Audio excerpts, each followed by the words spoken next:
আসসালামু আলাইকুম। আমি রিসেন্টলি Oppo A73 স্মার্টফোনটি পারচেস করেছি এবং আজকের ভিডিওতে আমি আপনাদের সামনে Oppo A73 এই স্মার্টফোনটির একটা আনবক্সিং এবং রিভিউ দেওয়ার চেষ্টা করব।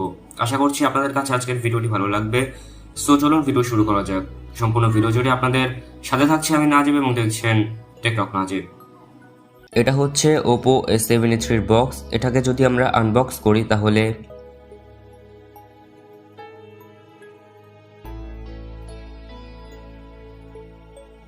এখানে আমি ফার্স্টে দেখতে পাচ্ছি আর একটা বক্স দেওয়া আছে। এই বক্সের ভিতরে এটার ইউজার ম্যানুয়াল, সিম কার্ড এজেক্টর এবং একটা ট্রান্সপারেন্ট মোবাইল ব্যাক কভার দেওয়া আছে। যেমন এই হচ্ছে এই ফোনটির ইউজার ম্যানুয়াল অ্যান্ড একটা SIM card ejector and finally একটা transparent mobile back cover. Well, এগুলোকে সাইডে রেখে আমি ফোনটাকে আনবক্স করছি। এটা হচ্ছে আমাদের ফোন। ফোনটাকে বের করার পর ব্যাগকে আমি একটা লেদার ফিনিশ দেখতে পাচ্ছি, বাট এটা কিন্তু লেদারের না, পিছনে এটা প্লাস্টিক ইউজ করা হয়েছে, বাট দেখতে লেদারের মতো লাগে। এটা হচ্ছে চার্জিং অ্যাডাপ্টার, যেখানে 30 ওয়াটের একটা চার্জিং অ্যাডাপ্টার ইউজ করা হয়েছে। এটা দিয়ে আপনারা 30 মিনিটের ভিতরে আপনার ফোনকে 50% এবং 1 ঘন্টার ভিতরে ফুল চার্জ করতে পারবেন। এই হচ্ছে ওপোর তরফ থেকে একটা ইয়ারফোন, এবং এই ইয়ারফোনের সাউন্ড কোয়ালিটি আমি একটু পরে আপনাদেরকে জানাচ্ছি।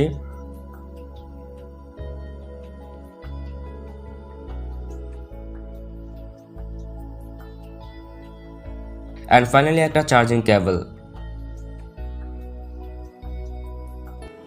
এতক্ষণ ছিল ফোনটির আনবক্সিং। এবার কথা বলা যাক এই ফোনটির স্পেসিফিকেশন নিয়ে।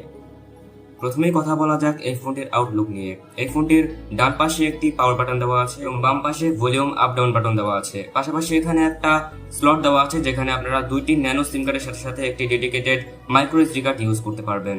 নিচের দিকে আসলে আমরা এখানে একটা ইউএসবি টাইপ সি পোর্ট পেয়ে যাব, পাশাপাশি একটা হেডফোন জ্যাক দেওয়া রয়েছে। ফোনটির সাউন্ড কোয়ালিটির কথা যদি বলে তাহলে আমার কাছে এই ফোনটির সাউন্ড কোয়ালিটি যথেষ্ট ভালো লেগেছে এবং এটার পাশাপাশি যে ইয়ারফোনটা দেওয়া রয়েছে সেটার সাউন্ড কোয়ালিটিও যথেষ্ট ভালো ছিল। যদি কথা বলি এই ফোনটির ডিসপ্লে নিয়ে, তাহলে এই ফোনটিতে একটা 6.44 ইঞ্চির 1080x2400 এর একটা অ্যামোলেড ডিসপ্লে ইউজ করা হয়েছে, যেটার কোয়ালিটি আমার কাছে ভালোই লেগেছে। এই ফোনটিতে কোয়ালকম SM6115 স্ন্যাপড্রাগন 662 11 nm একটা চিপসেট ইউজ করা হয়েছে। যদি স্টোরেজের কথা বলি তাহলে এই ফোনটির দুইটা ভেরিয়েন্ট রয়েছে, একটা হচ্ছে 6GB 128GB এবং 4GB 64GB। আমি যেটা ইউজ করছি সেটা হচ্ছে 4GB র্যাম এবং 64GB রোমের। যদি কথা বলি এই ফোনটির ক্যামেরা নিয়ে, তাহলে এই ফোনটিতে 16 মেগাপিক্সেলের একটা ওয়াইড অ্যাঙ্গেল ক্যামেরা, 8 মেগাপিক্সেলের একটা আলট্রা ওয়াইড অ্যাঙ্গেল ক্যামেরা, 2+2 মেগাপিক্সেলের দুইটা ডেপথ সেন্সর দেওয়া রয়েছে। এবং এই মুহূর্তে আপনারা স্ক্রিনে যে ইমেজগুলো দেখতে পাচ্ছেন সেটি এই ফোনটির ব্যাক ক্যামেরা দিয়ে ক্লিক করা হয়েছে।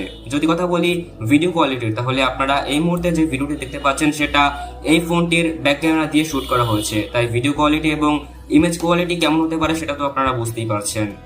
যদি কথা বলি ফ্রন্ট ক্যামেরা নিয়ে, তাহলে এই ফোনটিতে 16 মেগাপিক্সেলের একটা ফ্রন্ট ক্যামেরা ইউজ করা হয়েছে, যেটার কোয়ালিটিও যথেষ্ট ভালো ছিল। আপনারা এই মুহূর্তে স্ক্রিনে যে ইমেজটা দেখতে পাচ্ছেন সেটা এই ফোনটির ফ্রন্ট ক্যামেরা দিয়ে ক্লিক করা হয়েছে, এবং যে ভিডিওটা আপনারা দেখতে পাচ্ছেন অর্থাৎ এই ভিডিওটা আমি এই ফোনটির ফ্রন্ট ক্যামেরা দিয়ে শুট করছি, তাই ভিডিও কোয়ালিটি এবং ইমেজ কোয়ালিটিও তো আপনারা বুঝতেই পারছেন। যদি ব্যাটারি নিয়ে কথা বলি তাহলে এই ফোনটিতে একটা 4015 mAh এর ব্যাটারি ইউজ করা হয়েছে, যেটাকে চার্জ করার জন্য একটা 30 ওয়াটের চার্জার দেওয়া রয়েছে, যেটা দিয়ে আপনারা 1 ঘন্টার ভিতরে আপনার ফোনকে ফুল চার্জ করতে পারবেন। আমি 1 ঘন্টা তো আমার ফোনকে চার্জ করিনি, কিন্তু আমি দেখেছি আধা ঘন্টার ভিতরে অলমোস্ট 50% আপনারা আপনার ফোনকে চার্জ করতে পারবেন।